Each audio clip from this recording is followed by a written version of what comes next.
Nous sommes en direct. Bonsoir, bienvenue à toutes et à tous. Donc, nous sommes ravis de vous accueillir à cette conférence intitulée Les métiers de la cybersécurité. Donc, également très heureux d'accueillir notre partenaire, Orange Cyberdéfense, à ce rendez-vous Information sur les métiers organisé par la région Sud. Bonsoir Anne-Yvonne. Bonsoir. Et sachez que d'autres webinaires de ce type auront lieu dans les semaines à venir et d'ores et déjà, certains se sont réalisés. La programmation est visible sur le site Orientation Région Sud. Je laisse la parole à Paul Casals d'Orange Cyberdéfense pour sa démonstration sur les métiers liés à la cybersécurité. Eh bien, bonsoir à tous. Donc, comme l'a dit Anne-Yvonne, Paul Casals, ingénieur en alternance chez Orange Cyberdéfense depuis maintenant un peu plus d'1 an et demi. Donc, je vais vous présenter ce que sont les métiers de la cybersécurité et tout ce qu'englobe la cybersécurité. Et notre slogan, en tout cas le slogan Orange Cyberdéfense qui traduit et qui montre ce qui est important entre guillemets à faire dans la cybersécurité, construire une société numérique plus sûre. On va voir tout au long de la présentation que c'est l'un des axes et l'un des piliers sur lesquels nous nous appuyons pour sécuriser l'infrastructure de nos clients. Et c'est ce qui nous permet, entre guillemets, d'avancer et de rendre le monde plus sûr, si on peut dire ça comme ça. Donc, Paul Casals, je vous ai dit, je suis alternant. Pour vous présenter rapidement mon parcours, j'ai effectué un bac sciences technologies de l'industrie et du développement durable entre 2017 et 2019. Donc, avec une option système informatique et numérique. J'ai poursuivi par un diplôme universitaire technologique en DUT réseau et télécommunications, donc à Marseille. Ça a un peu changé maintenant, on appelle plus ça un DUT, mais un BUT, bachelor universitaire technologique en 3 ans, qui regroupe en fait le DUT qui était en 2 ans plus une licence pro. C'est à peu près ce à quoi ça correspond. Et je suis actuellement en école d'ingénieur, donc à l'IMT Minales, pour préparer un diplôme ingénieur réseau et sécurité. Donc voilà, cette école s'effectue en alternance sur 3 ans, avec des périodes d'à peu près 2 mois à l'école, 2 mois en entreprise, qui me permet quand même d'être pas mal présent chez Orange Cyberdéfense, pour monter des projets, mais j'en parlerai un peu après. Et ce diplôme délivre donc un diplôme d'ingénieur qui nous permet d'être ingénieur en sécurité informatique, ingénieur en réseau, ingénieur en informatique générale. Ce diplôme est assez généraliste. C'est le côté alternance qui nous permet de nous spécialiser, entre guillemets. Donc moi, je me spécialise en sécurité info. Et donc voilà, donc pour mon parcours, c'est le suivant. Donc, qu'est-ce qu'on entend par cyberdéfense? La cyberdéfense, c'est tout ce qui permet de protéger une personne, les données, des actifs informatiques, que ce soit des PC, des tablettes, des logiciels, tout ce qui touche à la technologie, tout ce qui est connecté à Internet. Et la cyberdéfense a souvent donc différents synonymes, comme j'ai pu les montrer. Cybersécurité, cyberdéfense, cyberattaque, cyberspace. C'est des mots qui sont autour de la cyberdéfense, qui sont qu'un en fait, et qui nous permettent, entre guillemets, qui, même si chaque mot a leur spécificité, chacun ont leur importance, excusez-moi. Et on a vu donc ces termes émerger depuis l'arrivée d'Internet, et je dirais même qu'ils émergent de plus en plus depuis l'arrivée du Covid, parce que le nombre d'utilisateurs d'Internet et le nombre d'utilisateurs global de l'informatique et des réseaux a augmenté, parce que forcément tout le monde travaillait à la maison, donc tout le monde, on va dire, avait besoin d'un accès au système d'information de leur entreprise. Et forcément, ça génère plus de trafic, forcément là où il y a du monde, il y a des attaques, il y a toujours l'effet un peu pervers. Donc, je dirais qu'on entend de plus en plus parler de la cybersécurité depuis le Covid. Ça, c'est une petite remarque personnelle, je trouve, mais c'est vrai que depuis quelques années, c'est un métier et un risque qui grandit de plus en plus. Et nos métiers permettent de protéger que ce soit les entreprises, les différents organismes. Et on va avoir des clients les différents clients qu'on a juste après, mais voilà, c'est une faculté importante à prendre en compte qui nous permettent de protéger tout ça. Donc, qu'est-ce que j'ai pas dit? Ouais, donc c'était plus simple avant forcément à l'arrivée d'Internet parce qu'on n'avait pas d'interconnexion. Des services cloud, c'est pareil, c'est le stockage de données en ligne. Forcément, avant, il n'y en avait pas, donc c'était plus simple de protéger quand ça reste à un endroit à la maison qui n'est pas connecté. Et forcément, les systèmes et objets connectés, aujourd'hui, tout est connecté. On peut hacker un frigo. On peut récupérer des données aujourd'hui sur un frigo. C'est un frigo connecté, c'est connecté à votre Wi-Fi, donc forcément, c'est connecté à votre réseau local.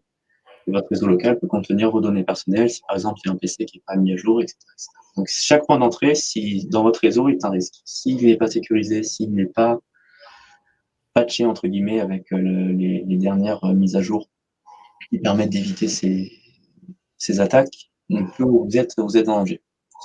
Donc les enjeux de la cybersécurité, alors on va parler des impacts sur ce qu'ont les collégiens et lycéens. J'ai compris que c'était la cible de notre auditoire aujourd'hui. Mais aujourd'hui, un lycéen, on peut récupérer vos logins et mots de passe d'une adresse mail. Aujourd'hui, une adresse mail, ça permet de faire plein de choses. Ça permet d'avoir votre compte, différents comptes sur différents services, des comptes en ligne, des comptes Netflix, des comptes. Enfin, c'est différent. Vous savez, une adresse mail peut être vraiment partout. Mais ça peut être aussi utilisé pour souscrire à des abonnements. Votre mail peut être récupéré. Enfin voilà, c'est un réel risque. Des données personnelles comme votre date de naissance, des photos, des vidéos, des historiques, différents profils, ce que je disais, par exemple Spotify, Netflix. Voilà, c'est vraiment aujourd'hui, on est tous impactés par les risques de la cyber. Et faut vraiment pas lésigner sur la sécurité de ces choses-là. On parlera un peu si vous avez des questions. On pourrait faire une petite, pas forcément une démo, mais je peux vous dire ce qu'il est possible de faire à votre niveau pour sécuriser tout ça. Donc ça, c'était au niveau des cyberattaques, enfin, de ce que peut avoir un impact pour vous, la cybersécurité. Mais par exemple, pour les entreprises, ça peut être la réputation de l'entreprise en elle-même. Ça peut être la concurrence déloyale. S'il y a un hacker payé par une entreprise et payé pour hacker le site, un tel site internet, et modifie ce site internet pour mettre des fausses informations, une personne qui n'est pas au courant de la cyberattaque peut voir ces informations, voir que le site est officiel et se dire, bah non, c'est pas ce qui me correspond, c'est pas l'image que j'ai de l'entreprise. Enfin voilà. C'est un exemple parmi tant d'autres, hein. Ça peut aussi être géopolitique pour tout ce qui est, pareil, modification d'informations d'un État. Si un État qui a un site internet diffuse des informations, que celles-ci sont erronées, forcément, ça peut avoir un enjeu économique, ça peut avoir un enjeu qui va faire que l'auditorat ou les votants ou toutes les personnes qui sont dans cet État peuvent avoir une mauvaise image.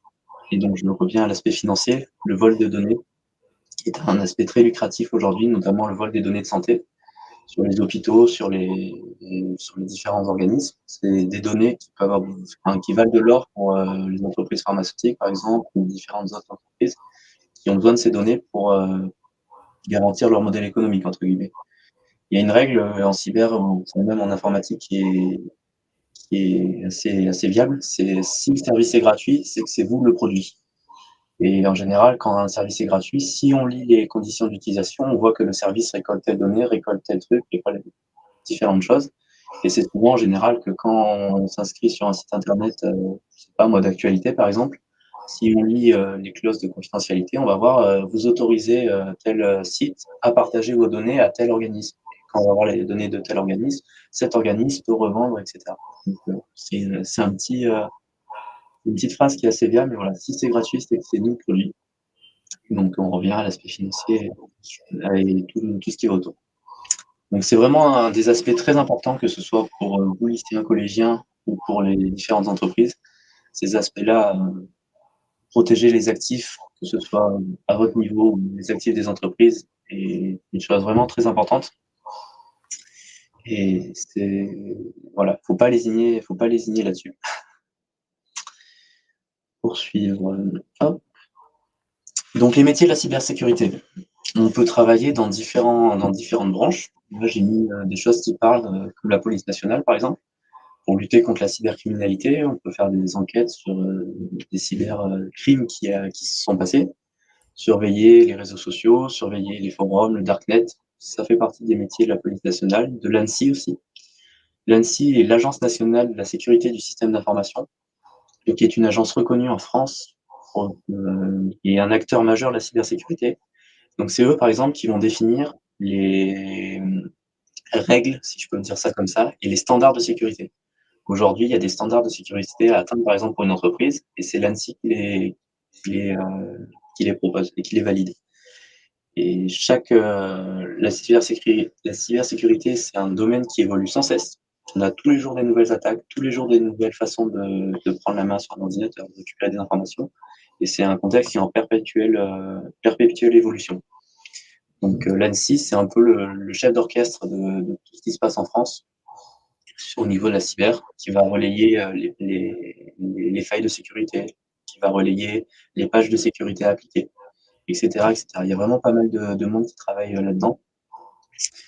Voilà, je l'ai marqué, l'ANSSI conduit la politique défensive et offensive de la France en matière de cybersécurité. C'est vraiment un acteur majeur. Et après, voilà, on a l'expert cyber, ça rejoint un peu ce que fait tous les métiers, mais c'est voilà, c'est faire des enquêtes, ce qu'on appelle dans le milieu j'ai perdu le mot, un analyse forensique, mais c'est voilà, c'est quelqu'un qui va faire des analyses après une attaque, par exemple, sur des PC, sur des disques. Et voilà, c'est des métiers qui sont recherchés aujourd'hui parce que forcément, il y a de plus en plus d'attaques, de plus en plus de data analysées. Ce sont des métiers qui sont recherchés. Quand on travaille pour une entreprise, non pour l'État français. Voilà, moi, je suis en alternant, mais ça permet de mettre un premier pied dans la cybersécurité. En général, l'alternance débouche toujours sur une embauche, selon si on fait face à l'entreprise ou non. Enfin, avec l'entreprise, non. Mais voilà, donc on a différents métiers. On a le hacker éthique. Le hacker éthique, qu'on appelle souvent aussi pen tester, c'est un métier qui est recherché également. Mais cette personne-là va attaquer de manière anonyme, enfin anonyme. Le client est au courant, pas les utilisateurs, pas les employés de l'entreprise, mais en général, le patron est au courant. Et on va donner différents niveaux d'aide à cet expert. Et cet expert-là, lui, va premièrement envoyer des... Je suis en conférence, désolé. Et donc, excusez-moi, cet expert va... Allez, du direct, il n'y a pas de souci, Paul. Pour être tranquille.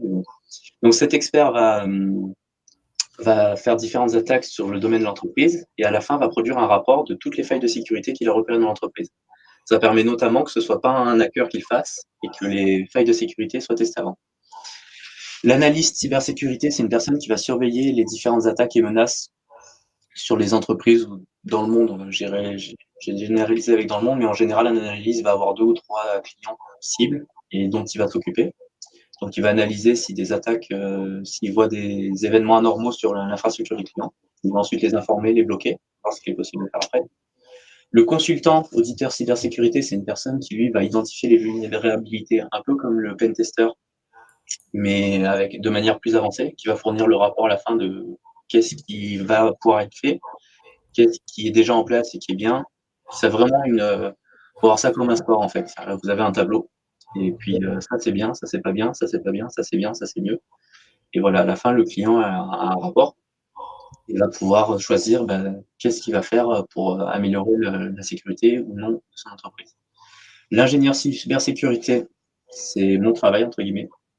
C'est installer et configurer des équipements de défense pour les entreprises, que ce soit des firewalls, des antivirus, des outils de chiffrement, des tunnels VPN sécurisés, enfin, tout ce qui va autour pour protéger l'entreprise. C'est, on va dire, après avoir fait les audits de sécurité, après avoir dit ce qu'elle n'est pas, après avoir une personne qui a vendu, entre guillemets, la solution, c'est à nous de l'installer. Donc ça, c'est mon métier. Et après, on a le responsable de la sécurité qui, lui, va, on va dire, en fonction des attentes de la direction, définir les standards de sécurité que doit atteindre l'entreprise. Et donc ensuite, il va devoir se plier à ces contraintes-là pour maintenir la sécurité de l'entreprise et ne pas avoir quelque chose qui défasse et qui puisse mettre en danger la sécurité de l'entreprise. Donc, concernant l'émission, on touche de nombreux domaines. Comme je vous disais au début, la sécurité informatique est dans de nombreux domaines, donc que ce soit l'industrie, avec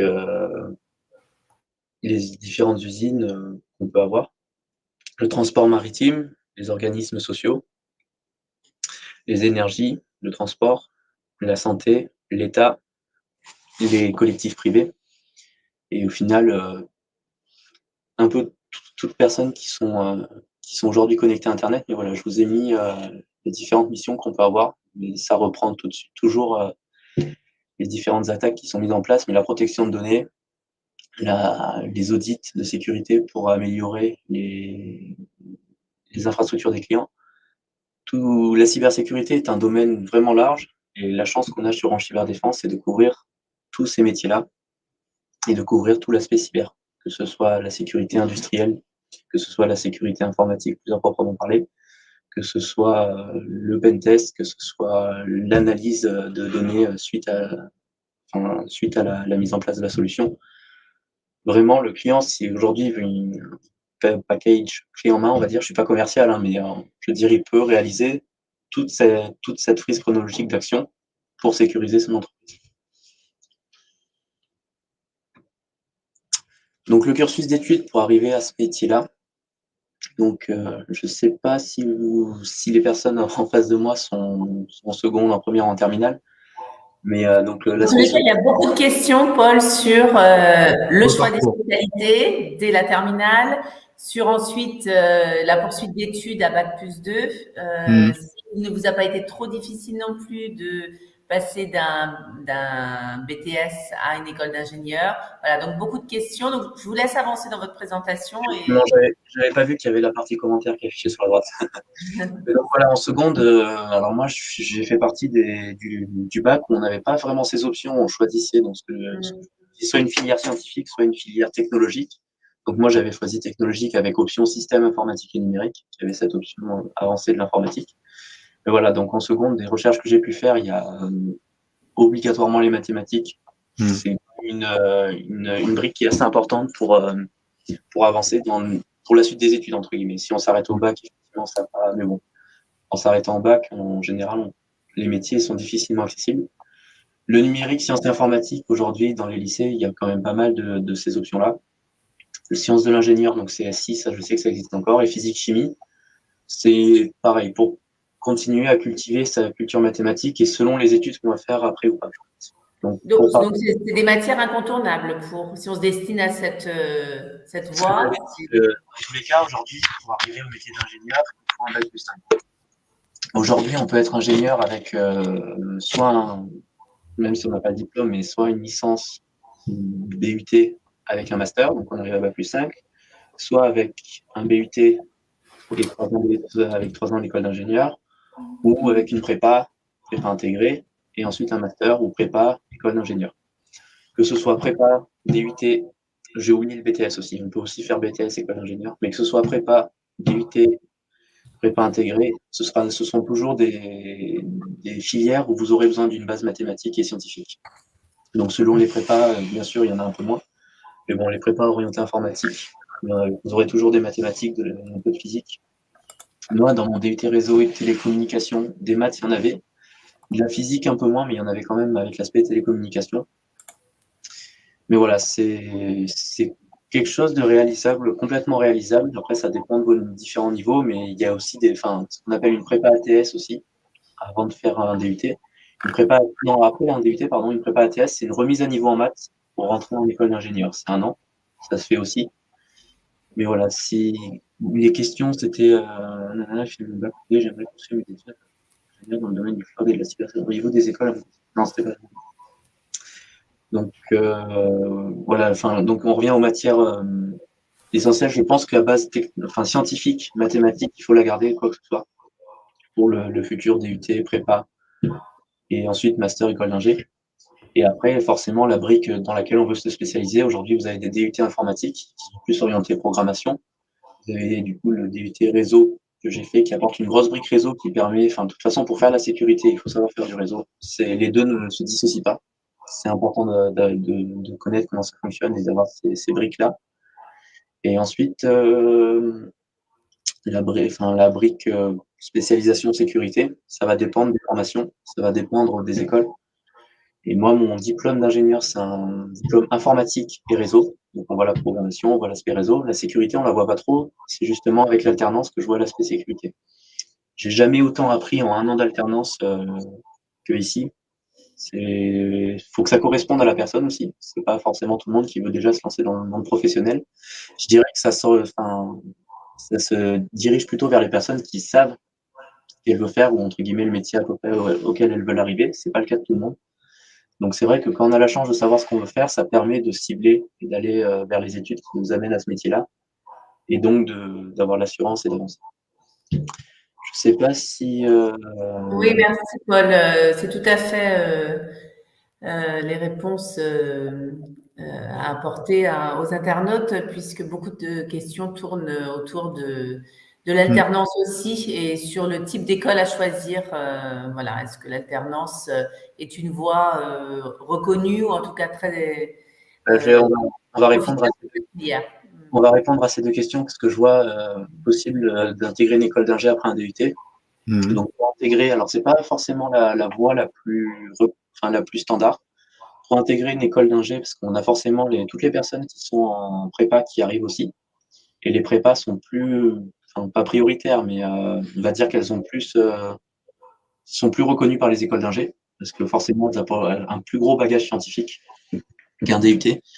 Mais pour avoir, en tout cas, je vais parler de mon expérience, hein, mais pour pouvoir intégrer une école d'ingénieur comme celle des mines de l'Est, et j'étais, on va dire, 5e au classement, 5-6e au classement pendant 2 ans. Donc, sur une cinquantaine d'élèves. Donc, c'est quand même du travail, il faut le faire, ça dépend du niveau de chacun, ça dépend de la manière d'être à l'aise sur les niveaux. Moi, je sais que la partie scientifique, j'étais pas très très bon.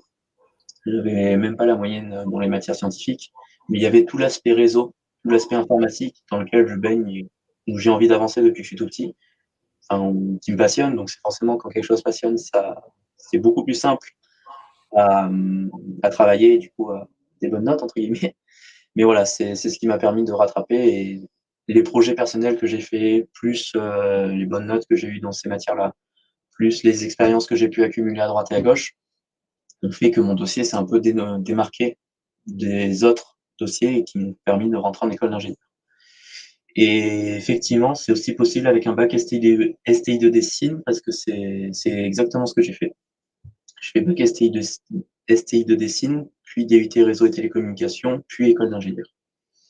Donc voilà, aujourd'hui, c'est des bacs. C'est vrai que quand on était au lycée, on nous disait, moi en tout cas, on disait les bacs STI 2D en général, ils vont pas très loin, ils font un BTS après, ils s'arrêtent. Aujourd'hui, on montre que non, parce que moi, j'ai plein d'amis qui sont en école d'ingénieur aujourd'hui, qui s'épanouissent et qui sont face à des personnes qui ont fait un bac scientifique et qui ont fait après une prépa et ils sont au même niveau, quoi. Donc, c'est sûr que la personne qui est en prépa, elle va arriver avec un plus gros bagage scientifique. La personne qui est en DUT ou en BTS va arriver avec un plus gros bagage technique. Et au final, dans les études supérieures, et moi, c'est ce que j'ai remarqué, il y a beaucoup d'entraide et ça permet les personnes un peu qui ont des difficultés, en scène, moi, j'ai aidé les personnes qui avaient plus de difficultés en info et moi, on m'aidait en maths. Donc voilà, c'est pas vrai. Je vous parle de mon expérience à Marseille et c'est très très bien passé pendant les 2 ans. Là, en école d'ingénieur, c'est pareil, tout se passe très bien. Mais voilà, c'est foncez quoi. Si vous avez envie d'aller vers ces métiers-là, que c'est des métiers qui vous intéressent, que l'informatique vous passionne et la sécu et tout ce qui va autour de l'informatique vous attire, tout est atteignable, quoi. De toute façon, si on s'en donne les moyens, c'est un peu comme dans chaque filière, hein, mais voilà, n'hésitez pas. Donc, le cursus d'études, je crois que j'en parle juste dans la diapo d'après.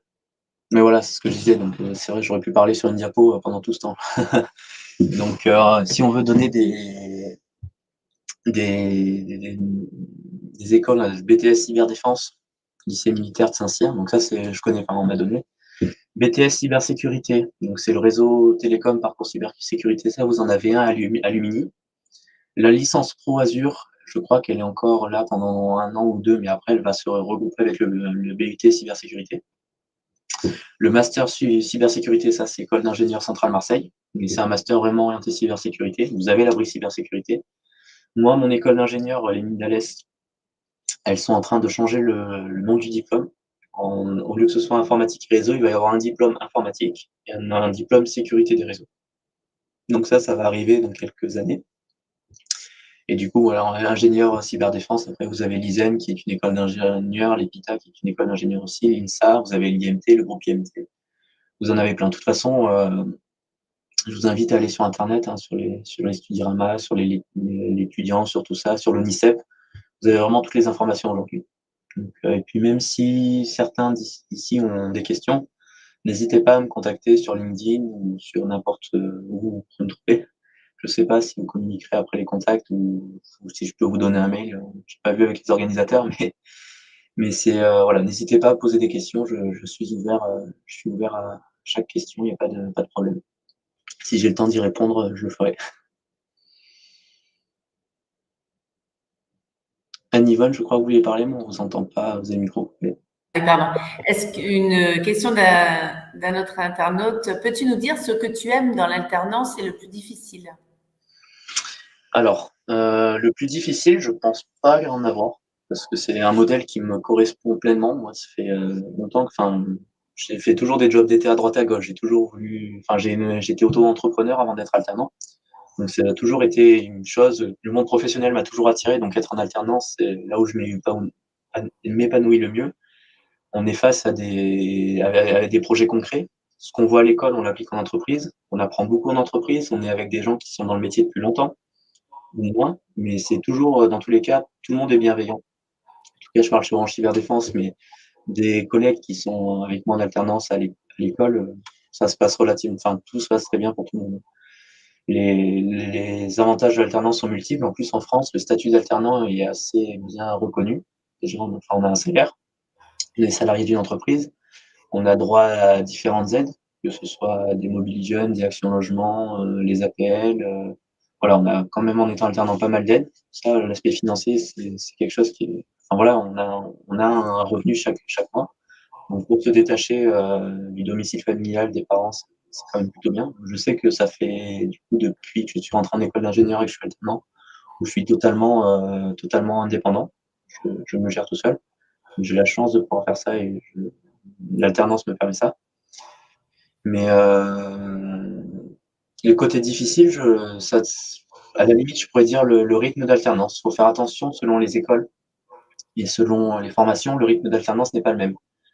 J'aurais tendance à conseiller un rythme d'alternance long car ça permet d'avoir une entreprise n'importe où en France. Donc, on peut par exemple avoir une école à Paris. Si moi j'avais mon école à Paris et Orange Cyberdéfense à Marseille, je pourrais quand même bouger entre les deux parce que je suis 2 mois à Marseille, 2 mois à l'école. Donc ça permet d'avoir une mobilité partout en France. J'ai des collègues qui sont dans des écoles où eux, ils sont 3 jours. C'est le cas du master cybersécurité à l'UNI. Mais eux, c'est 3 jours en entreprise, 2 jours à l'école. Donc c'est sûr que ça restreint beaucoup plus la mobilité. Si on ne peut pas bouger partout en France tous les 2 jours, c'est pas gérable, quoi. Donc voilà, je dirais que ça peut être un aspect difficile selon le choix qu'on fait.